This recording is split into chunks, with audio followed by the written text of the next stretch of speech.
بسم اللہ الرحمن الرحیم۔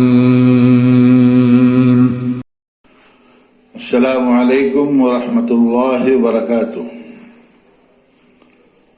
بسم اللہ والحمد للہ والصلاة والسلام علی رسول اللہ، اما بعد، اعوذ باللہ من الشیطان الرجیم، بسم اللہ الرحمن الرحیم۔ وَلِتُكْمِلُوا الْعِدَّةَ وَلِتُكَبِّرُوا اللَّهَ عَلَى مَا هَدَاكُمْ وَلَعَلَّكُمْ تَشْكُرُونَ۔ ناظرین کرام، برادران اسلام، میری محترم ماؤں، بہنوں، بیٹیوں، ماہ رمضان المبارک ہم سے رخصت ہو رہا ہے۔ ہمارے وہ بھائی، ہماری وہ مائیں اور بہنیں قابل مبارکباد ہیں جنہوں نے یہ پورا مہینہ اللہ رب العالمین کی طاعت و عبادت میں گزارا۔ دنوں کو انہوں نے روزوں کا اہتمام کیا، راتوں میں تراویح اور قیام اللیل کی نمازیں پڑھی،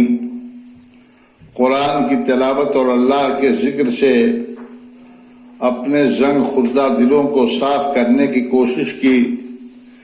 شب قدر میں عبادات کا اہتمام کیا،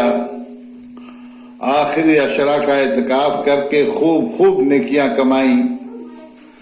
پورے مہینہ اپنے نفس اور زبان کو قابو میں رکھا، نہ کسی کو گالی دی، نہ کسی کو برا بھلا کہا، نہ کسی کی غیبت کی، نہ کسی کی چغلی کھائی، بلکہ اس کے مقابلے میں غریبوں مسکینوں کی دلداری کی، ان کی ضروریات کا پورا لحاظ رکھا، اللہ کے راستے میں دل کھول کر خرچ کیا، فرض زکوٰۃ کے علاوہ کثرت سے صدقہ و خیرات کر کے اللہ کی رضا و خوشنودی حاصل کرنے کی کوشش کی، روزے داروں کو افطار کرایا، بھوکوں کو کھانا کھلایا، ضرورت مندوں کی دستگیری کی اور کمزوروں کو سہارا دیا، شب و روز اپنے گناہوں کو یاد کر کے توبہ و استغفار کیا اور خود کو جہنم سے آزاد کرانے کی پوری کوشش کی، اپنے دل میں اللہ کا تقوی اور خوف پیدا کیا، اس ماہ مبارک کے ایک ایک لمحے کو قیمتی سمجھ کر اس کی پوری قدر کی، اپنا وقت فواحش و منکرات میں ضائع نہیں کیا، اس مہینہ کی حرمت کا پورا لحاظ رکھا، لغو، بیہودہ اور فحش کاموں اور باتوں سے خود کو دور رکھا اور ہر لحاظ سے اللہ کی رضا و خوشنودی حاصل کی۔ جن بھائیوں اور بزرگوں اور عزیزوں اور ماؤں اور بہنوں نے رمضان کو طاعت و عبادات میں گزارا، وہ یقیناً قابل رشک اور لائق ستائش ہیں۔ اللہ تعالیٰ انہیں اچھا بدلہ دے اور اجر جزیل سے نوازے، آمین۔ میرے اسلامی بھائیوں اور بہنوں، جہاں ہمیں ایک طرف اس بات کی خوشی ہے کہ اللہ نے ہم پر جو فریضہ عائد کیا تھا اس کو حتی المقدور ادا کر کے ہم اس سے عہدہ برا ہو رہے ہیں، وہیں دوسری جانب ہمیں ان بابرکت ایام اور مبارک لمحات کے رخصت ہونے کا بے حد غم ہے، اس لیے کہ ہمیں نہیں معلوم کہ آئندہ ہم میں سے کس کو نیکیوں کی یہ فصل بہار نصیب ہوگی۔ بہت ممکن ہے کہ اس ماہ مبارک کی آمد سے پہلے ہی ہم اپنی زندگی کے دن پورے کر لیں اور ہماری زندگی کا چراغ گل ہو جائے اور اس ماہ مبارک کی سعادتوں اور برکتوں سے بہرہ ہونے کا موقع ہمیں پھر کبھی نہ مل سکے۔ میرے بھائیوں، میرے بزرگوں، میری ماؤں اور بہنوں، رمضان المبارک جو مسلمانوں کے لیے ایک تربیتی مہینہ تھا، وہ ہم سب سے رخصت ہو رہا ہے، لیکن وہ جاتے جاتے ہمیں یہ پیغام دیے جا رہا ہے کہ اللہ کے بندو، آپ نے جس طرح اس مہینے میں اللہ کی خوشنودی حاصل کرنے کی بھرپور کوشش کی ہے، آئندہ بھی نیکیاں کمانے کی یہ سرگرمیاں جاری رکھیے گا۔ دیکھیے گا کہیں آپ کی نمازیں وقت سے بے وقت نہ ہونے پائیں، ہمیشہ قرآن کی تلاوت کرتے رہیے گا اور اللہ کے ذکر سے اپنی زبان تر رکھیے گا، صدقہ و خیرات کا سلسلہ بند نہ ہونے پائے، حقوق العباد کا تو بڑا ہی خیال رکھیے، خبردار آپ کی ذات سے کسی کو ہرگز تکلیف نہ پہنچے، کسی کی حق تلفی نہ ہو، اور نہ ہی آپ کی زبان سے اور دل و دماغ سے کسی کو کوئی تکلیف پہنچے،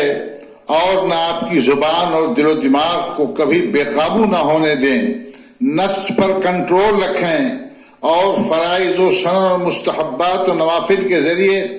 اللہ رب العالمین کا قرب حاصل کرتے رہیں۔ بلفظ دیگر اس ماہ مبارک میں تزکیہ نفس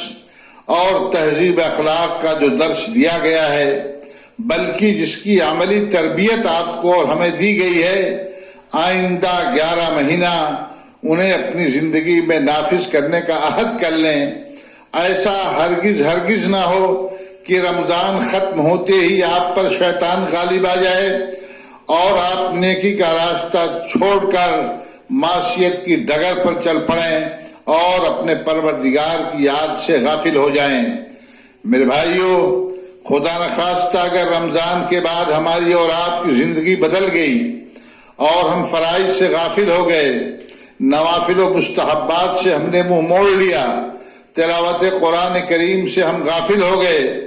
اور اپنے عمل سے اللہ کو ناراض کرنے لگے، اور ساتھ ہی بندوں کے حقوق کا خیال بھی ہمارے دلوں سے نکل گیا، اور ہم لوگوں کو اپنی حرکتوں سے تکلیف پہنچانے لگے، تو سمجھ لیں کہ ہمارا روزہ ہماری اصلاح میں ناکام رہا اور اس کا مقصد پورا نہ ہو سکا۔ اس لیے اندیشہ ہے کہ یہ روزہ جو اپنا مقصد حاصل نہ کر سکا، وہ روزہ شرف قبولیت سے بھی محروم رہے گا۔ خواہشات پر کنٹرول کرنے کی جو تمرین و مشق پورے 1 ماہ مسلسل ہم نے حاصل کی ہے، اگر بعد میں خواہشات ہم پر غالب آ گئیں اور ہم خواہشات کے غلام بن گئے، تو ہمیں یقین کر لینا چاہیے کہ روزہ کا فائدہ ہم کو حاصل نہیں ہوا۔ میرے بھائیوں، میری محترم ماؤں اور بہنوں، رمضان کے روزے مکمل کرنے کے بعد شوال کے 6 روزے رکھنے کی بڑی فضیلت ہے۔ اللہ کے رسول صلی اللہ علیہ وسلم کا ارشاد گرامی ہے، من صام رمضان ثم اتبعہ 6 من شوال فکانہ صام الدہر۔ یہ صحیح مسلم کی روایت ہے۔ اللہ کے نبی صلی اللہ علیہ وسلم نے ارشاد فرمایا کہ جس نے رمضان کے روزے رکھے پھر اس کے بعد شوال کے 6 روزے رکھے تو گویا اس نے ہمیشہ روزہ رکھا۔ اس فضیلت کو پانے کے لیے ان 6 روزوں کا بھی اہتمام کیجیے۔ یہ روزے شوال کے مہینے میں کبھی بھی رکھے جا سکتے ہیں،